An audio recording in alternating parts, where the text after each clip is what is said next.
Olá, boa noite. Sejam todos e todas muito bem-vindos e bem-vindas ao nosso programa Observa BR.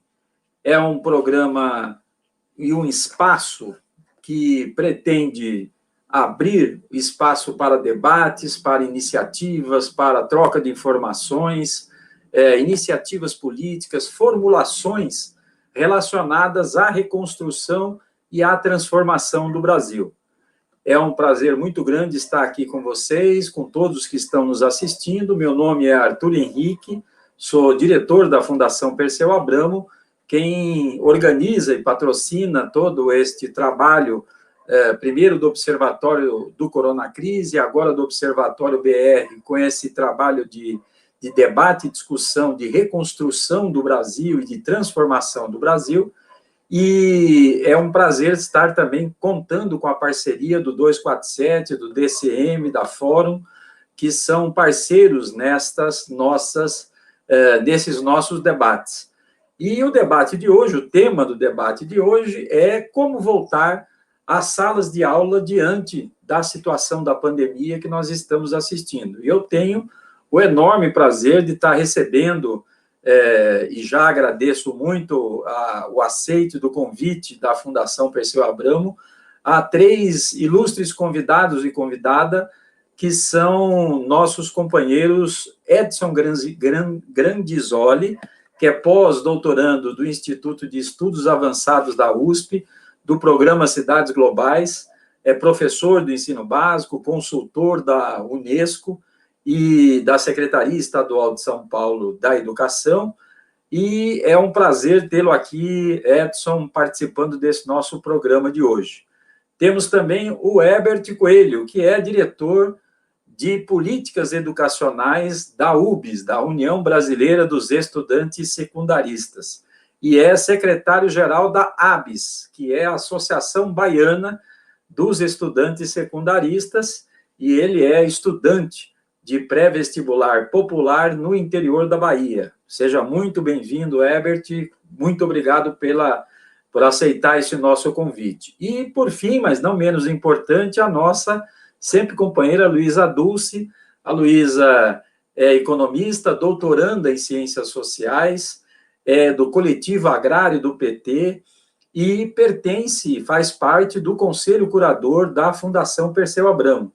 Então, uma pessoa com uma presença bastante significativa nas reuniões do Conselho, com boas ideias, com todas as discussões importantes que ela traz como cientista social, como jovem, como mulher. Então, é muito interessante a gente estar aqui com a presença. Obrigado, Luísa, por estar aqui conosco nessa noite de hoje. Pois bem, nós temos, como vocês sabem, 1 hora de programação neste horário, junto com os nossos parceiros, junto com aqueles que transmitem conjuntamente as redes sociais da Fundação, as redes sociais das lideranças de vários companheiros e companheiras do movimento social, do movimento sindical, do partido, Lula, Haddad, Dilma. Então, são redes que estão interligadas e que estão participando também desse importante debate que a gente está fazendo aqui hoje. E eu queria já dar o pontapé inicial aqui numa primeira provocação no bom sentido, mas numa primeira, para que vocês tenham também uma certa liberdade nessa primeira rodada de poder falar com a gente sobre qual é a percepção de vocês, qual é a ideia de vocês, quais são as principais questões que vocês entendem são fundamentais nesse tema da volta às aulas.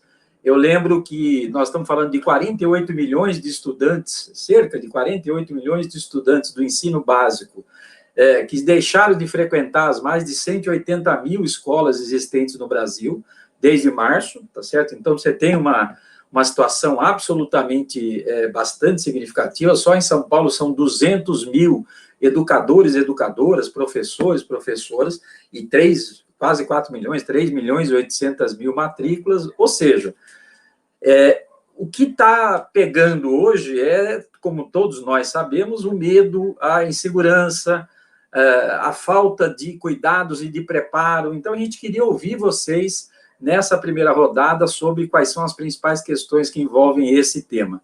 Quero passar inicialmente aqui para o nosso professor Edson, para que ele possa fazer uma primeira rodada, uma primeira fala nesse sentido, e depois a gente passa para os demais. Pode ser? Edson, com a palavra. Gente, obrigado, Arthur. Um prazer estar aqui com a Luísa, com o Herbert, que eu estou tendo o prazer de conhecer agora e poder dialogar um pouquinho sobre uma questão um pouco complexa, né, que é justamente a questão da pandemia e a questão da volta às aulas. Quero agradecer também a todos os amigos e amigas da Fundação Perseu Abramo. E, na verdade, eu queria, ao invés de falar unicamente do pós-pandemia, né, do pós-pandemia não é do volta às aulas, que é o que está em pauta nesse momento, eu queria só colocar dentro de uma perspectiva um pouquinho mais ampla, considerando a educação, o cenário educacional na pré-pandemia, na pandemia, e aí para a gente poder discutir um pouquinho desse retorno ainda em tempo de pandemia, porque as curvas de casos da Covid-19 no Brasil ainda são ascendentes, nós temos um significativo número de óbitos por dia, que gira em torno de 700, 800 mortes, chegando até mais de 1.000 mortes por dia. Então é um cenário bastante complicado. No pré-pandemia, nós já tínhamos um cenário educacional já muito comprometido e historicamente comprometido, considerando-se não só os últimos governos, mas todo o histórico que a gente tem de educação no Brasil. Então nós sempre tivemos uma disparidade, né, um desnível, uma desigualdade muito grande, né, tanto dentro, muitas vezes, do mesmo município, quanto entre municípios, entre estados, que dirá as disparidades entre a rede pública e a rede particular de ensino. Então nós já temos, dentro da educação, historicamente, uma grande, eu acho que a palavra é defasagem, né? Nós temos já uma grande defasagem e estamos ainda insistindo em um modelo educacional que responde muito bem aos desafios do século XIX, talvez do início do século XX, e que absolutamente responde aos desafios de uma sociedade pós-industrial, que é o momento que a gente está vivendo agora, né, com toda essa revolução de indústrias, de produção 4.0, e a nossa educação, além das defasagens estruturais de formação de professores, traz também essa defasagem de modelo, de metodologias, que não responde absolutamente às demandas nem do presente e não responderá também no futuro, né, o que causa ainda um maior desnível entre os jovens, uma maior desigualdade.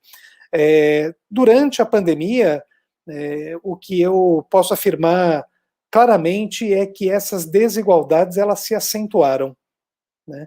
As escolas particulares, de uma maneira geral, conseguiram se adaptar, se preparar, responder a essa demanda de urgência de uma maneira muito mais acelerada, mais pronta, porque também já vinham de um preparo, claro que não todas, né, mas uma boa quantidade delas, né, já vinham de uma preparação pretérita com relação, aí cada lugar tem um nome, né? Aqui em São Paulo, a Secretaria Estadual de Educação chama de educação mediada por tecnologia, né? Mas tem EAD, ensino remoto, cada terminologia traz aí as suas definições específicas.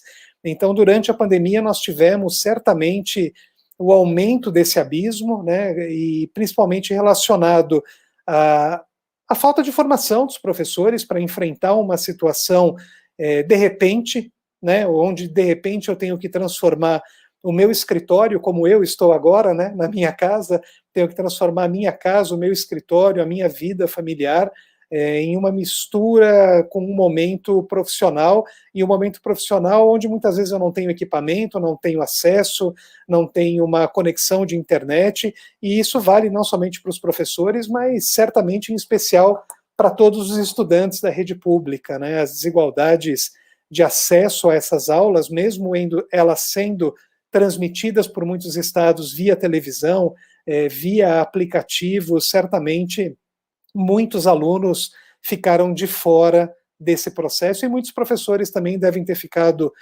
de fora da realização dos seus trabalhos durante, especialmente o mês de março, abril, até as coisas começarem a entrar um pouco mais no ritmo, e olha onde chegamos, né? Já estamos, amanhã é dia 1º de outubro, né? Já estamos um bom tempo nisso, e realmente dentro de um cenário bastante complicado.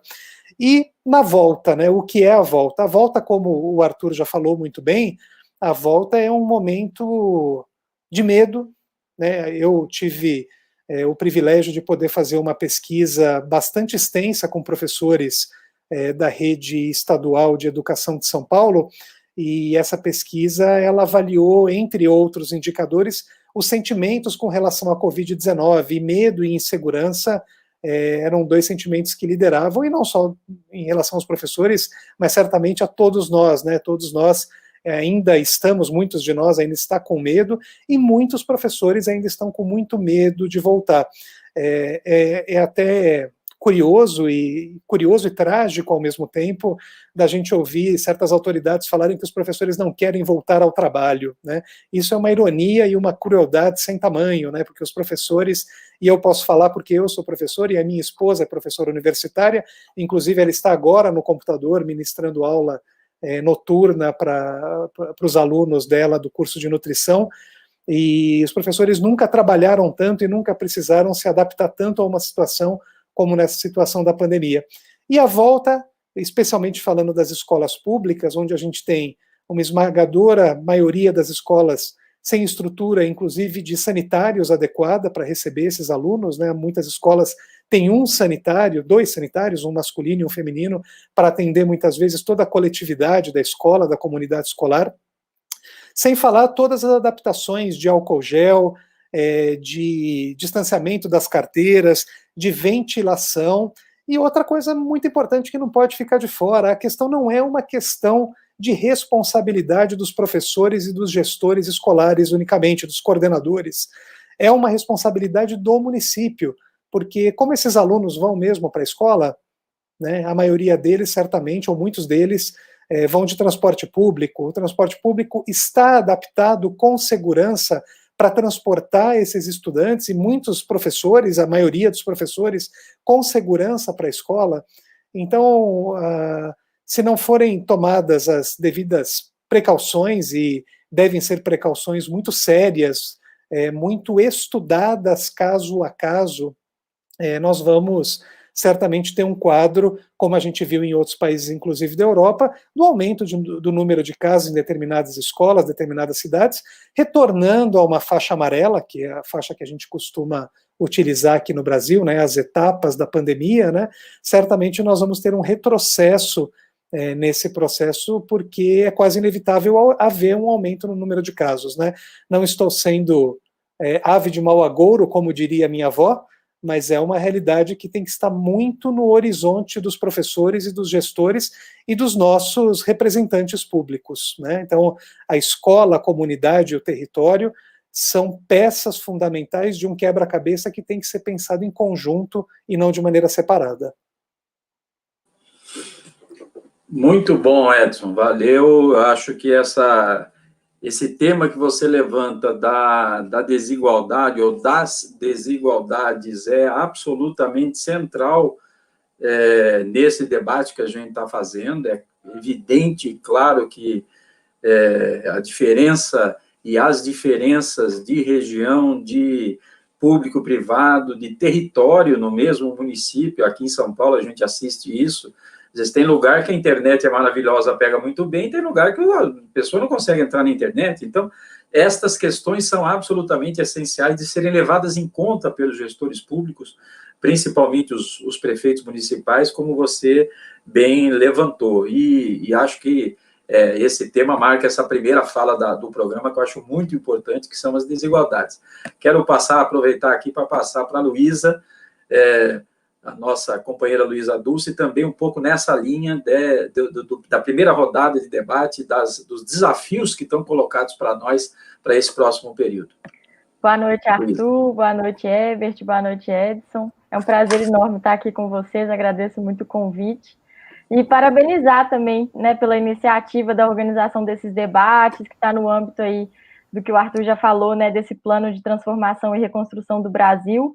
E eu vou trazer aqui algumas ideias, né? Como o Arthur falou, eu sou estudante também de pós-graduação de doutorado, Mas vou trazer algumas ideias que têm sido discutidas também no âmbito do NAP Juventude, né, que é o Núcleo de Acompanhamento de Políticas Públicas, que a Fundação Perseu Abramo tem fomentado uma série de núcleos, né, para discussão de vários temas, e o NAP de Juventude tem se debruçado sobre esse tema da volta às aulas e da educação, então também vou trazer algumas das reflexões que a gente tem feito lá. E assim, queria começar, acho que lembrando, né, que a gente ultrapassou hoje a marca de mais de 143 mil mortes, né, por Covid, números oficiais, né, acho que isso nos coloca na posição, acho que cerca de 14 ou 15% das mortes do mundo estão no Brasil, e esse número, de forma alguma, pode ser naturalizado, né, então é importante a gente colocar isso aqui.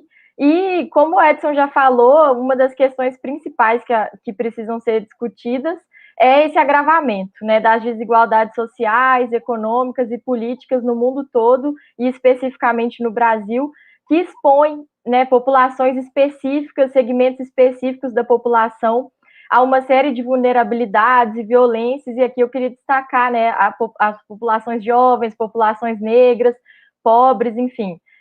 E especificamente a população jovem, que vai ser a população que vai sofrer por mais tempo, né, as consequências dessa pandemia. E aí, quando a gente está discutindo, eu achei muito bom o título, né, desse debate nosso aqui, que é sobre como voltar às aulas, né? É muito importante, me parece, para a gente não ficar num debate de quando vamos voltar, e um debate como se fosse, vamos discutir se a gente vai voltar na segunda-feira que vem, ou se vamos voltar em novembro, ou se vamos voltar em dezembro, sem que nada seja feito para que essa volta seja segura, né? Para que essa volta seja segura não só para os estudantes, para as crianças, para os jovens que estão frequentando as escolas, mas como o Edson já falou, a gente está falando de uma comunidade escolar, né, que inclui professores, que inclui trabalhadores das escolas, as famílias desses jovens, né, e as comunidades. Então, no fundo, a gente está falando da população como um todo. E é muito interessante a gente explorar aqui, né, uma coisa que o Edson fez muito bem, que é o que está em jogo, né, nesse debate em relação à volta às aulas, o que aparece, o que não aparece, né, nos argumentos do governo e de certos setores que são, né, atuantes nessa área da educação. Então, assim, primeiro, destacar essa questão das desigualdades e lembrar também que a gente está falando de uma diversidade de públicos, né? Estamos falando desde crianças muito pequenas até jovens, adolescentes, e trazendo para o ensino superior adultos também, né? E aí, assim, queria destacar talvez 4 pontos para a gente discutir. Uma questão que me parece muito importante é que a gente não pode ficar parado, né? A gente não pode interromper e bloquear esse debate sobre como voltar às aulas, e precisamos, ao contrário disso, levar em conta todas as questões, né, a multiplicidade de questões que está envolvida nesse tema. A primeira delas, então, essa questão do aumento das desigualdades que o Edson já explorou bastante, né, a gente considerar essas vivências múltiplas da pandemia, né, que tem a ver com as condições socioeconômicas e de apoio familiar dessas crianças, desses jovens. Se a gente pensar, por exemplo, no que é a educação do campo, no que é a educação indígena, né, das pessoas com deficiência, ou seja, a gente está falando de um perfil muito variado de pessoas, né, e de condições de frequentar o espaço escolar.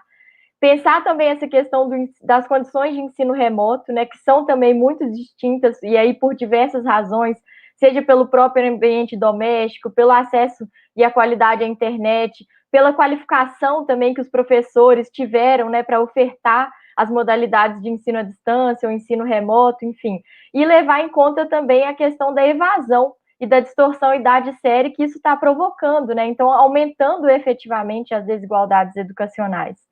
O segundo ponto, acho que tem a ver também com o fato de que muitos pais não têm com quem deixar seus filhos, né? E eles precisam sair para trabalhar. Então, esse debate tem que ser feito, né? As crianças estão também expostas aí a toda uma sorte de violências e perigos no ambiente doméstico, e precisamos discutir, conversar sobre isso, né? Quais são os caminhos?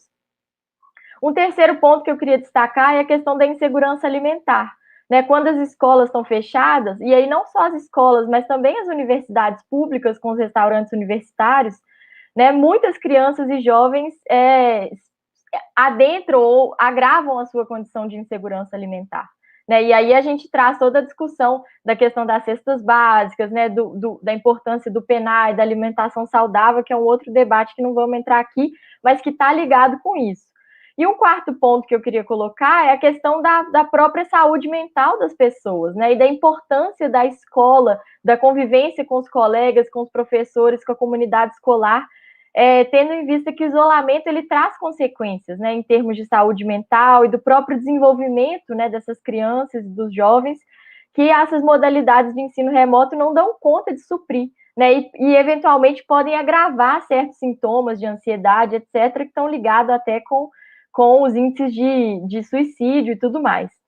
E aí, acho que, assim, a gente tem concordância em relação a algumas questões, né, eu acho que temos concordância de que não há condição, no momento, para o retorno às aulas, né, e essa também não deve ser uma decisão que deve ficar a critério das famílias, as autoridades precisam tomar medidas de segurança, enfim, e tomar posições oficiais em relação a isso. Né, um outro aspecto que também me parece que temos concordância é de que essa não é uma decisão somente da área educacional, mas ela deve ser tomada em conjunto com autoridades da saúde, do trabalho, né, pensar, por exemplo, a resolução do Ministério Público do Trabalho, que fala sobre os direitos trabalhistas dos professores e dos trabalhadores das escolas, tem a ver também com a questão do transporte, a própria circulação das pessoas na cidade, né? Uma outra questão que me parece que a gente tem em concordância é que a gente não pode aceitar saídas como políticas de voucher, né, que vão ampliar a educação privada e a gente não sabe também em que circunstância e agravar ainda mais a condição de vulnerabilidade das escolas públicas. E aí eu já trago esse outro ponto, que é pensar que as escolas públicas e as escolas privadas precisam ter as mesmas condições, né? As regras precisam ser as mesmas. E considerar também a própria diversidade que existe entre as escolas privadas e também entre as escolas públicas, né? Pensar que muitas escolas privadas estão fechando ou vão fechar e que isso vai aumentar ainda mais a pressão sobre o ensino público. E aí, para já fechar nessa primeira rodada aqui, Arthur, queria falar um pouco da importância do aumento do investimento na educação pública, né?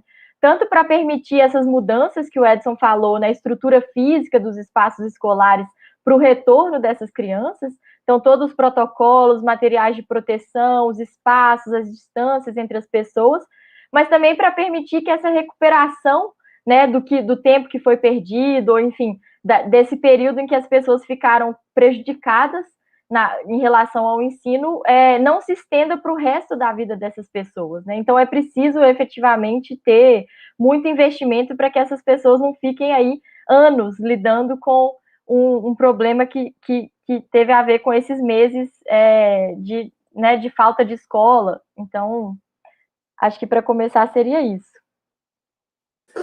Legal, Luísa, muito bom também, completando aí, digamos, o primeiro tema das desigualdades e colocando mais alguns elementos importantes em relação a isso, mas também focando 2 ou 3 outras questões muito importantes.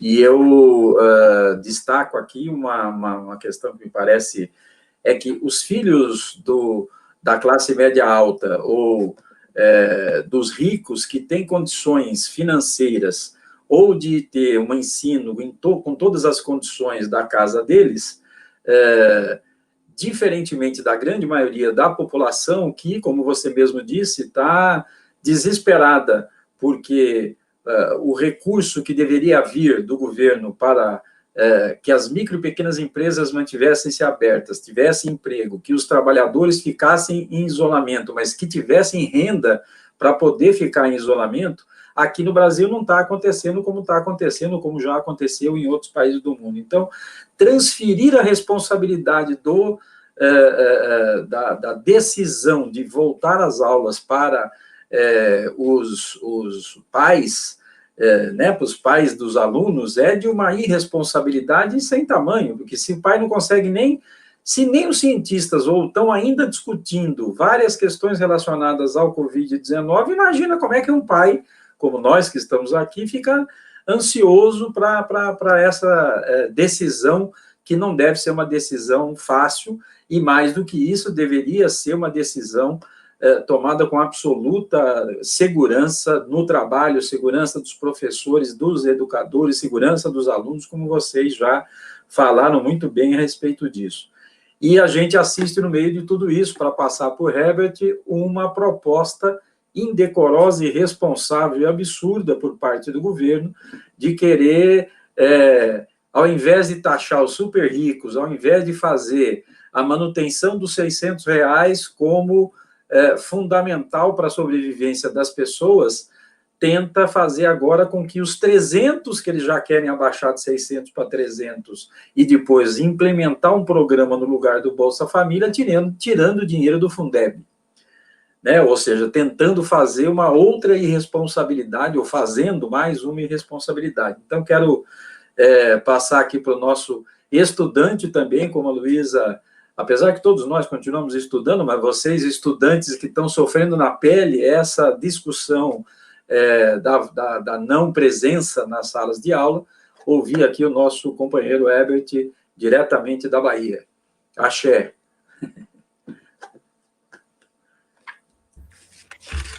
É isso, boa noite, gente. Muito obrigado pelo convite para estar participando aqui hoje com vocês. É uma grande honra, eu diria.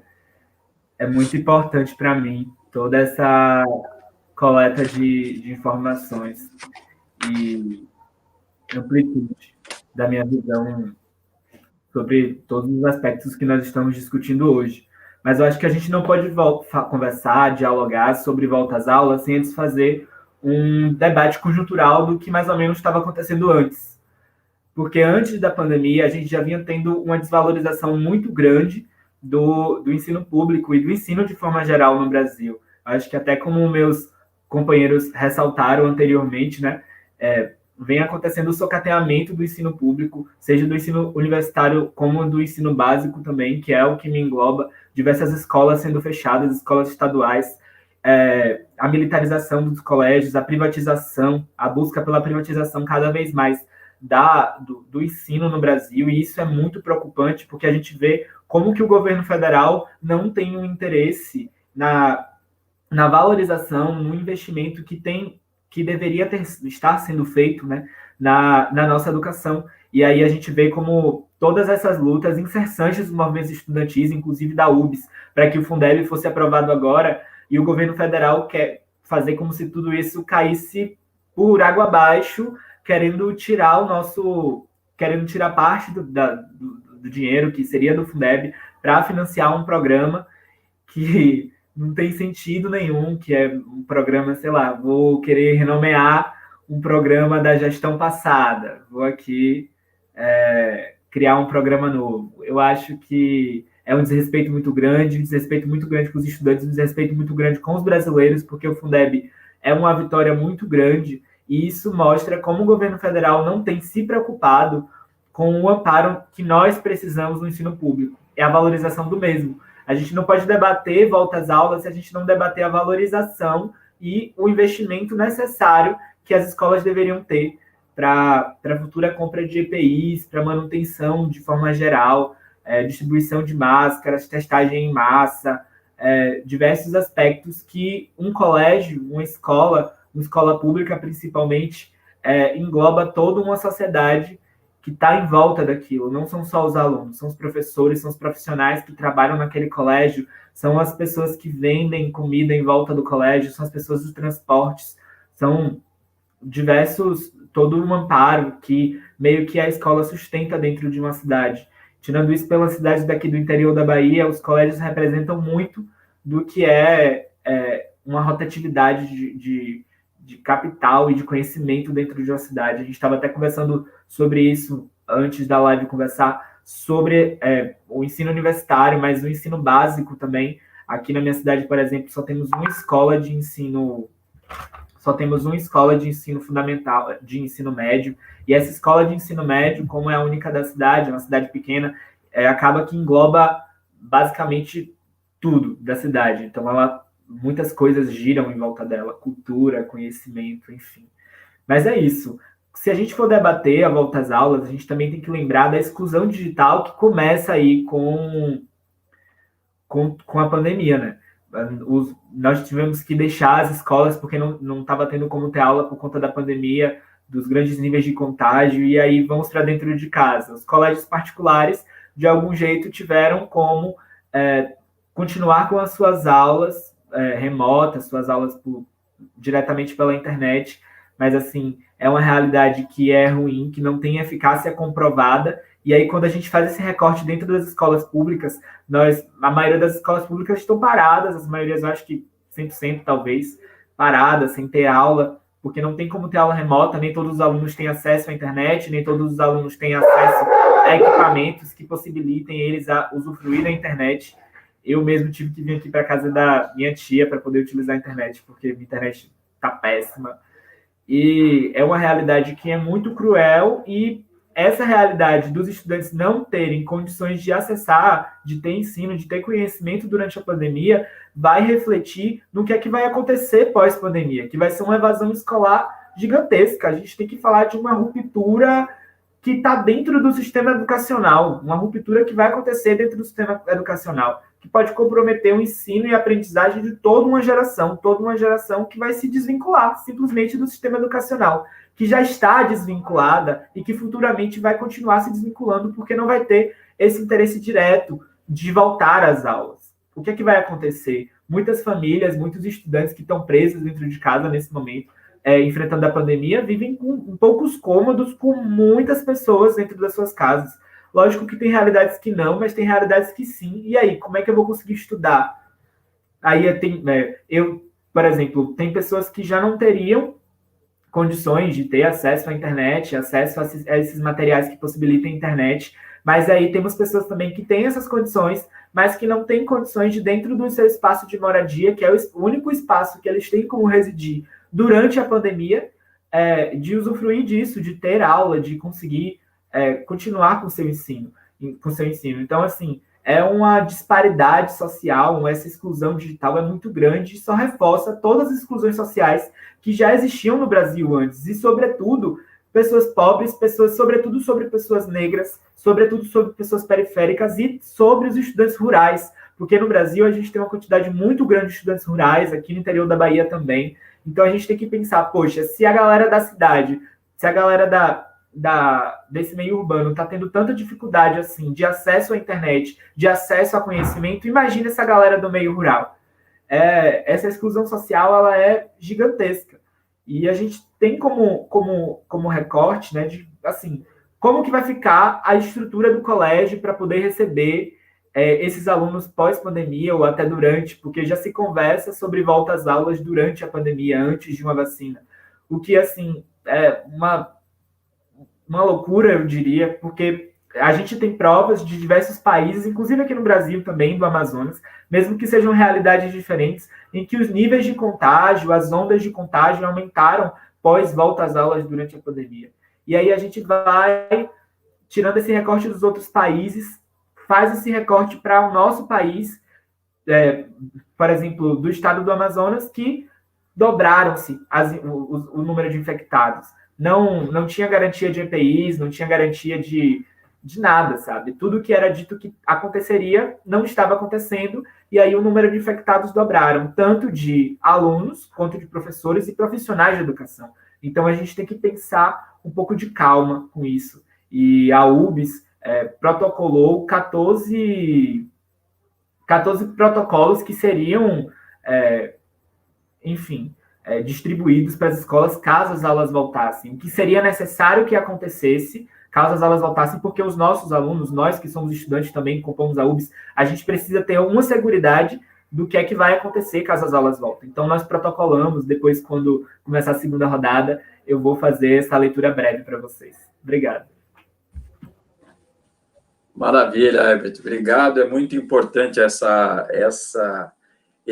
não só essa participação, como esse depoimento, na verdade, o depoimento que chama a atenção e caracteriza e dá voz a uma necessidade da gente debater em profundidade a situação dos pobres, negros e negras periféricas, que têm sido as maiores vítimas e as pessoas que mais estão sendo atingidas pelo Covid-19, mostrando mais uma vez, como o Edson disse na primeira rodada, sobre o aumento das desigualdades. Eu queria passar nessa segunda rodada, fazendo aqui uma mudança de ordem para a gente dinamizar um pouco, mas perguntar e pedir para a nossa companheira Luísa se ela pudesse falar um pouco mais sobre isso que disse o Herbert em relação a... Porque eu ouço vocês falar e faço sempre uma comparação com a situação dos trabalhadores, do desemprego, da informalidade, da precarização, que já existia, principalmente após 2016, após o golpe, antes, portanto, da própria eleição do Bolsonaro e antes da pandemia, mas vem se agravando a cada dia com retirada de direitos, com maior flexibilização, com mais... E no momento onde o mundo está discutindo novas tecnologias, Revolução 4.0, a gente tinha que estar fazendo um outro tipo de debate, e infelizmente estamos no Brasil e no mundo, em alguns países, principalmente aqui, com essa situação de ampliação das desigualdades e dos ataques aos direitos. E isso, na educação, tem um aspecto e uma questão que me parece fundamental para o debate, que é esse da evasão.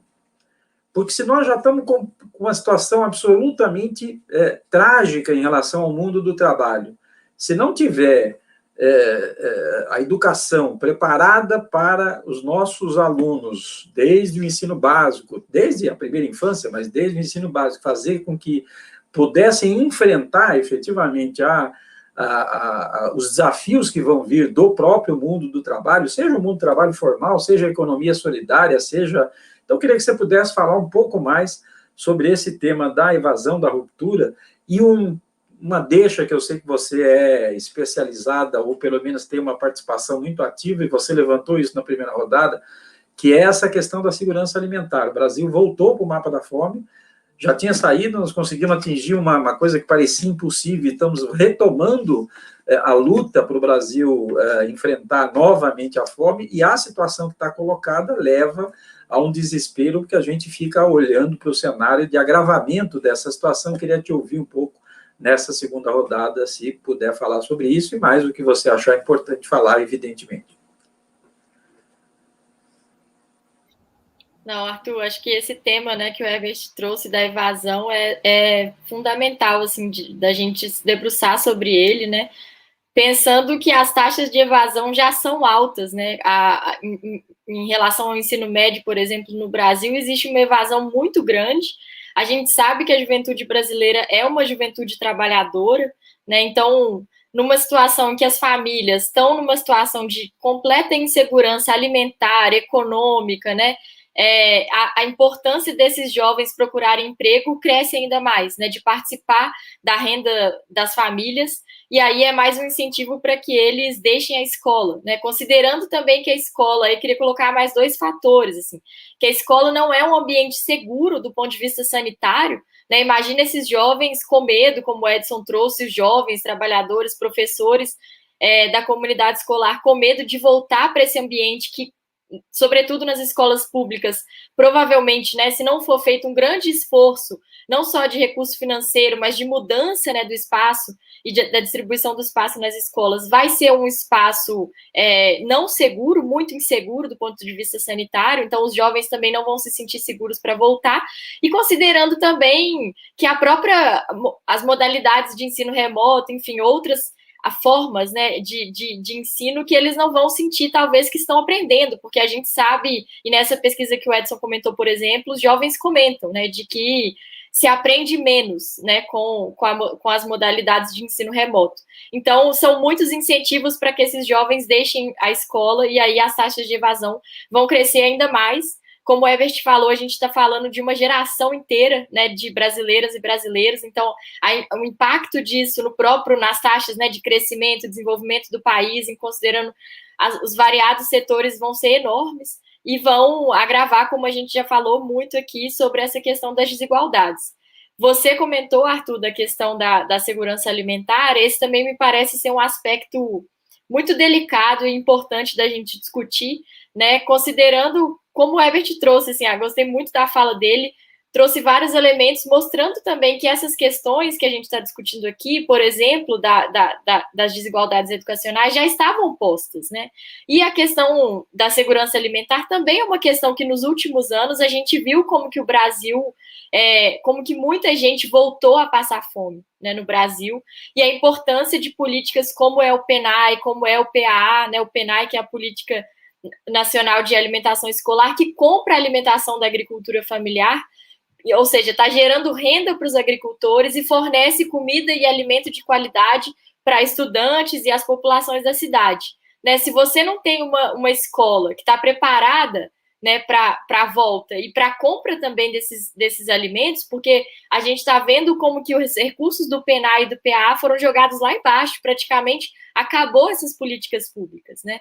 Então, a gente está falando, como eu mencionei no início, assim, que é necessário muito investimento para que essas questões da educação e muitas outras voltem a funcionar num nível que a gente vai precisar delas, né? A gente vai precisar ainda mais das políticas educacionais, a gente vai precisar ainda mais das políticas de segurança e soberania alimentar.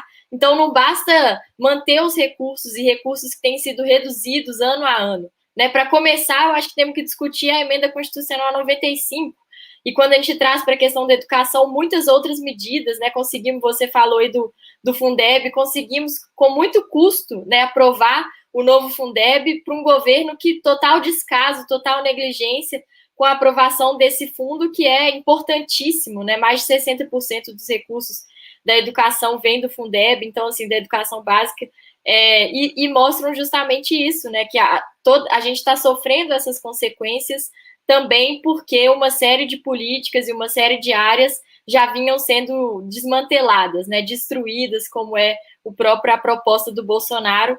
Então, acho que esse caso da educação que a gente está vendo reflete um pouco isso. Né? Então, não é só aumento de recurso, mas é como que esse recurso vai ser despendido, quais são as novas prioridades, quem são as novas prioridades. Né? Acho que tudo isso tem que entrar na nossa conversa, sobretudo quando a gente está falando de evasão. Muito bom.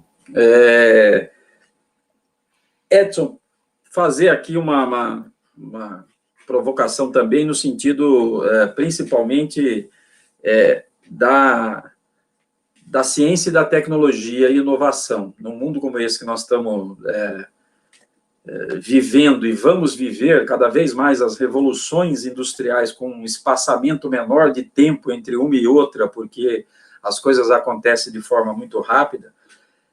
Se as instituições de ensino, mas também as instituições de um país, a democracia e suas instituições de representação e de participação social não estiverem preparadas para isso, nós, com certeza, vamos ficar cada vez mais atrasados. Né? Eu me lembro da Prefeitura de São Paulo, quando o prefeito Fernando Haddad promoveu a implantação de impressoras 3D em várias subprefeituras, principalmente nas periferias. Aquilo foi uma revolução, porque eu, como secretário municipal, recebia gente da Vila Mariana, de Pinheiros, de Higienópolis, pedindo para entrar no curso de impressora 3D. Eu falava, bom, você tem que fazer inscrição, entrar na fila.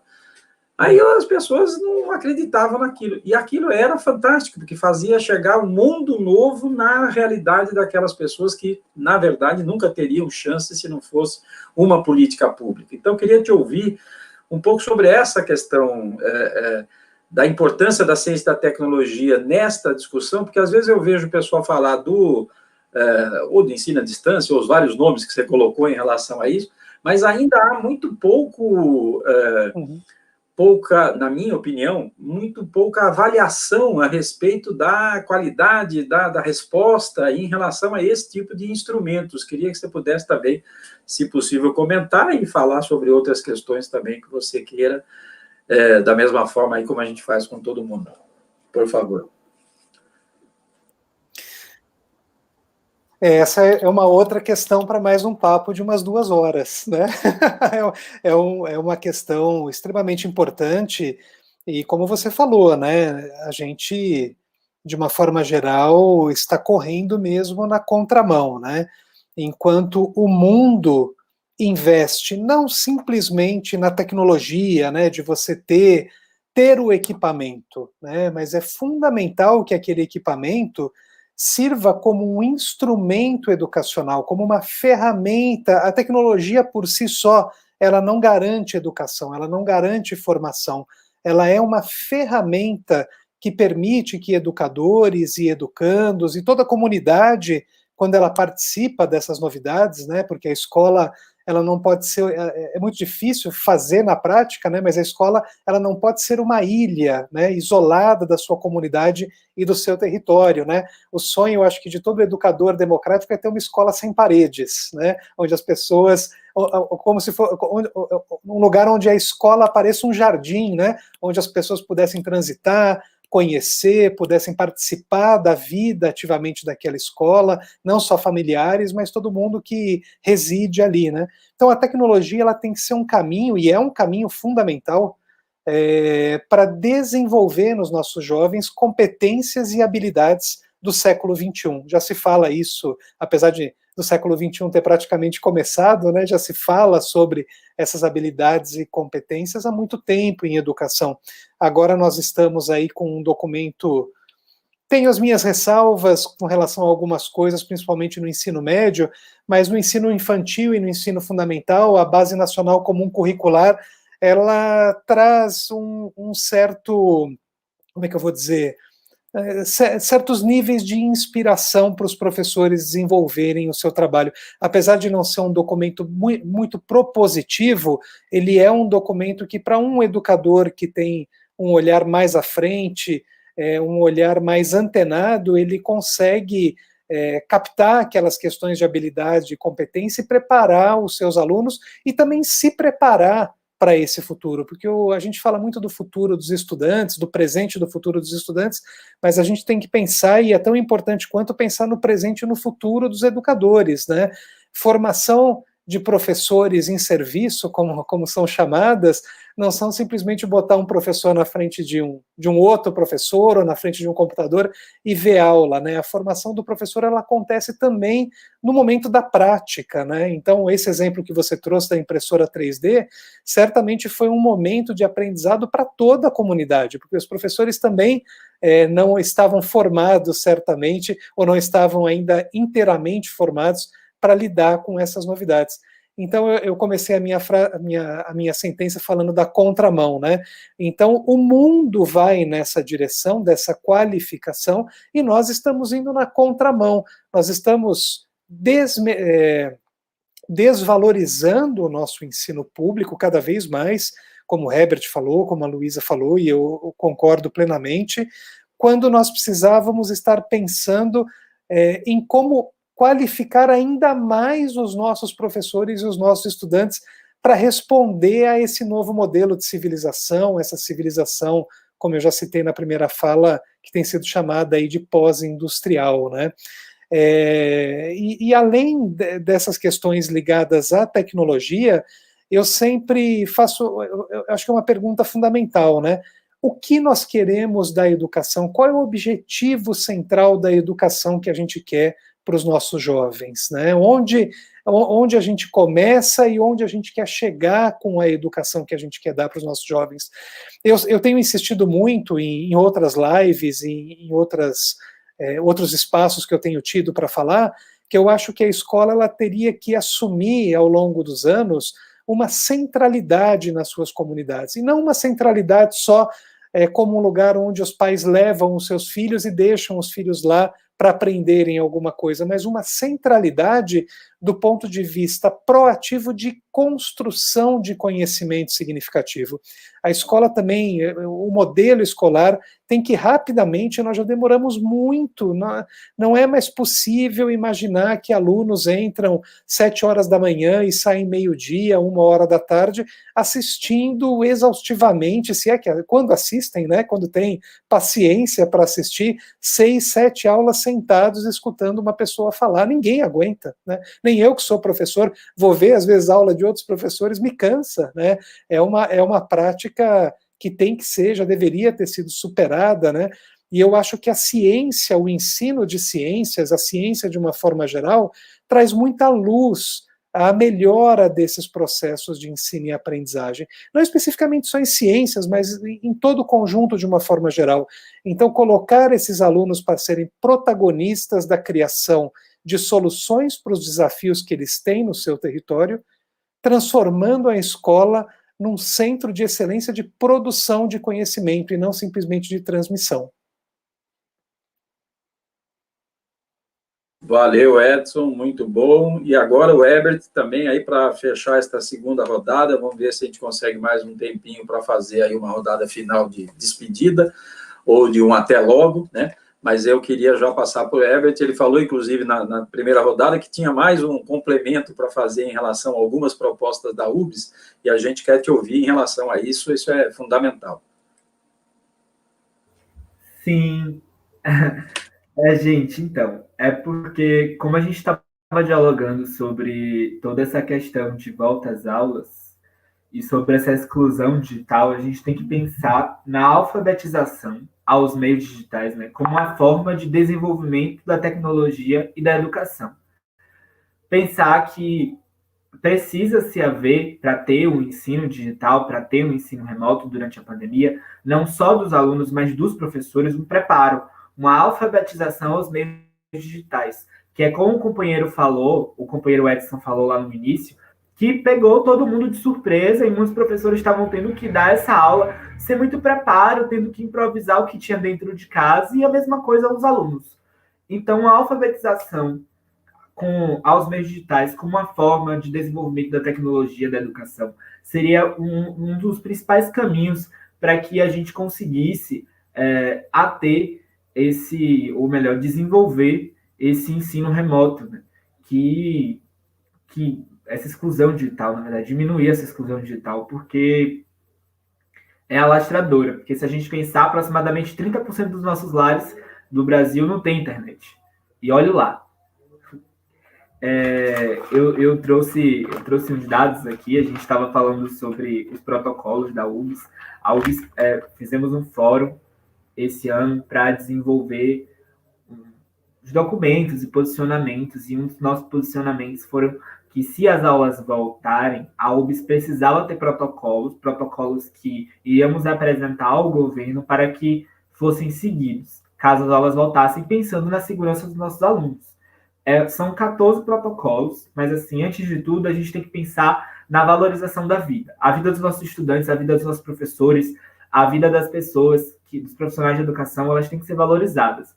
E para a vida desses profissionais de educação, desses estudantes serem valorizadas, a gente tem que pensar que as aulas não podem voltar antes de uma vacina, enquanto uma pandemia estiver alastrando vidas e estiver subindo níveis altos de contaminação.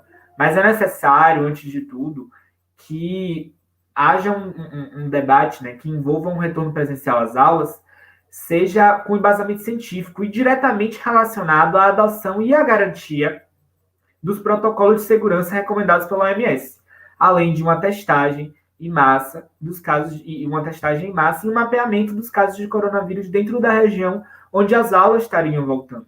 Por que a gente não pode pensar em simplesmente vamos voltar às aulas? E os EPIs? E todo o amparo que as escolas precisam ter? Uma necessidade ampla e uma necessidade que as escolas do nosso Brasil têm, que a gente tem como fazer recorte lá, como eu falei na primeira fala, ao Amazonas, que foi um desastre e nem sequer dialogar. O governo do Amazonas de primeira queria dialogar com os estudantes. A UBS tentou dialogar, a UBS ocupou os espaços, os estudantes ocuparam os espaços para que o diálogo acontecesse. E por muito tempo esse diálogo foi tentaram barrar esse diálogo para que esse diálogo não acontecesse. E aí a gente tem que pensar porque, assim, a cada 20 crianças dentro de uma sala de aula implica mais de 800 contaminados. Aí mais de 800 contaminados, esses contaminados são quem? Os profissionais de educação, profissionais que trabalham na escola, pessoas que estão em volta ali, frisando mais uma vez, porque não se trata só de professores e de estudantes, se trata de pais, se trata de pessoas que trabalham com transporte de alunos, pessoas que trabalham com transporte da sociedade, da cidade de forma geral, de todo um amparo. Então, a gente não pode pensar em volta às aulas sem todo um amparo necessário, uma capacitação daquele colégio, uma capacitação, um distanciamento social necessário, que talvez nós, enquanto estudantes, não vamos nem conseguir ter dentro de um colégio. Por um prisma social. Todos esses desafios surgem com a gente e são também de responsabilidade nossa de procurar soluções. Então vamos tratar a pandemia não como um problema sanitário e de saúde unicamente, porque são, mas principalmente como um problema social. Com isso a gente muda um pouco o discurso e coloca o foco do meu ponto de vista onde mais interessa, que são as pessoas. Obrigado de novo. Maravilha, Edson, obrigado. É fundamental essa fala sua e eu deixo para o final para o nosso amigo Herbert, que disse que estava iniciando nesse processo de experiências de lives e tudo mais, ou de programas de debate. Então, você, que foi nosso convidado aqui, baiano, convidado especial, por favor, fecha a nossa live de hoje. Gente, muito obrigado pelo convite, pela iniciativa da Fundação. Muito obrigado a Luísa, ao Arthur, ao Edson, que estão aqui contribuindo comigo com isso hoje. E o recado final é que estudante não foge da luta, e o estudante está aqui, junto aos movimentos sociais, junto às entidades, a Diretoria de Políticas Educacionais da UBS e a própria UBS está aqui para tudo que os estudantes precisarem nesse momento. A Kizomba, que é o movimento estudantil que eu estou inserido e que eu represento, da Juventude do PT, está aqui também para auxiliar os estudantes no que os estudantes precisam e para lutar aguerridamente pelos nossos direitos e buscar sempre o melhor amparo. As nossas vidas importam e a gente tem que cada vez mais lutar pela valorização do ensino no Brasil, pela valorização do estudo, enfim, pela valorização da nossa vida e da nossa vida no meio educacional. Então, seja professores como o Edson, o Arthur e a Luísa, que todo mundo aqui também não deixa de ser professor e estudante, que eu que quero ser professor futuramente, que a gente entenda e que a gente possa sempre estar passando para as pessoas a necessidade que é esse tipo de debate, para que nós estejamos plantando, para que futuramente a gente colha muitos frutos de tudo que está acontecendo agora. Que seja um debate constante, um debate que nunca deixe de acontecer, para que futuramente alguém veja e fale assim, então, as aulas têm que voltar ouvindo os professores e os estudantes dessa forma aqui, ou de uma forma melhor, né? Queira Deus. Então, muito obrigado, gente, pelo convite.